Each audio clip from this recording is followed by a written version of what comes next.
Hi, my name is Alicia Hall, and my subject is sensory diets and improving carryover at home with Peds OT. First off, the reason that I chose this topic is because I'm very interested in working with kids in my future. I could totally see it. I really enjoyed it in field work, and I feel like sensory diets are very, very heavily used, so I wanted to dive more into it. In addition, I'm very interested in learning how, as OTs, we kind of get to be little investigators and learn how to feed a child's nervous system so that they can function throughout the day and be able to perform their occupations without dysregulation. So a sensory diet is a specific set of sensory activities that's meant to help the individual function throughout the day, kind of like what I said. Our goal is to have the kid be sensory regulated, which means that they have the correct amount of alertness and ability to respond appropriately across environments. And what builds off of the sensory regulation is emotional and cognitive regulation. And this is why I think we have so much emotional dysregulation throughout the day. This is because they're not being supported sensorily. So we're not feeding the system.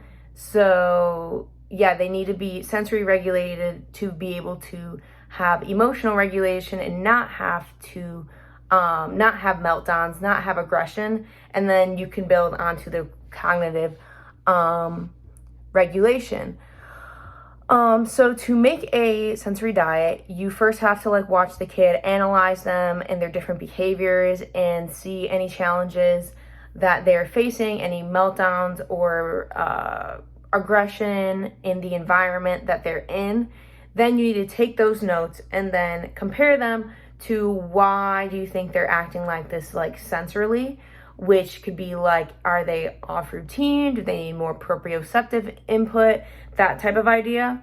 And then you actually need to create the diet based on what you believe they could benefit from based on how they act. And then you just need to monitor and see how they actually react.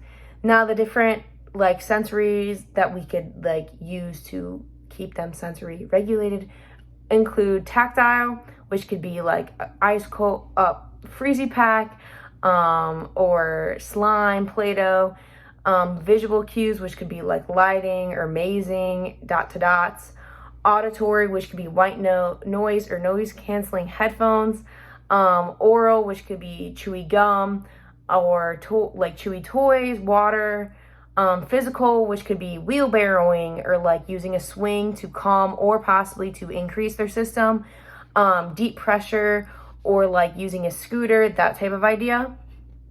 And then I connected this to the sensory integration frame of reference because that frame of reference basically focuses on the interaction between all of these senses being able to help somebody be sensory regulated throughout the day. And kind of if one of them is off, that's going to cause the sensory dysregulation, which is going to cause the emotional dysregulation. And then I also found that it's actually shown when children have sensory processing disorders, it alters the timing and sensory transmission in the brain. So integrating it is really, really difficult. So sensory diet is supposed to help them be able to integrate it very easier.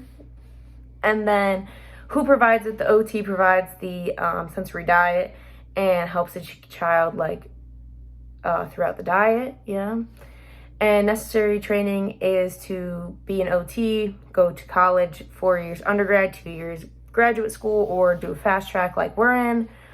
How the equipment, intensity, duration, really all based on the sensory diet. My example is that if a child craves sensory input, you might have a longer session with more heavy work, so deep pressure or maybe calming swing to help regulate and feed their system and then calm them down. Or if a child is avoiding the sensory input, you might change the environment that you're working in so it's nice and calm so they're not stressed out throughout it. There's not a set of equipment that you need. It's really based on the child and their needs. And then what are the indications for this treatment / who is it or typically prescribed for? This is really based on, again, the behaviors a child could be showing: emotional overreaction, meltdowns, aggression, inattention, hyperattention, impulsivity, or things like that is very common to use a sensory diet for. And then I also connected this to Winnie Dunn's sensory processing model, because this is, I feel like these are children who really benefit from a sensory diet. So she talks about sensory seeking children who crave sensory experiences and actively go out and try to get sensory experiences.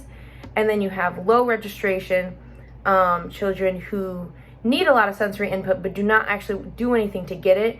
So they might not hear their teacher calling their name because they are not alerted at all. Like, they're not alert. So we need to feed their system to get them to be alert. And then sensory sensitivity is that they only need a little bit of sensory input and can become very overwhelmed if they have a lot of sensory input. And then sensory avoiding is when they only need a small amount of sensory input and will still try to avoid the sensory input by wearing headphones or sunglasses. I'm very sorry that this is very long. I try to talk fast. I try to include all my information. Thank you so much for watching.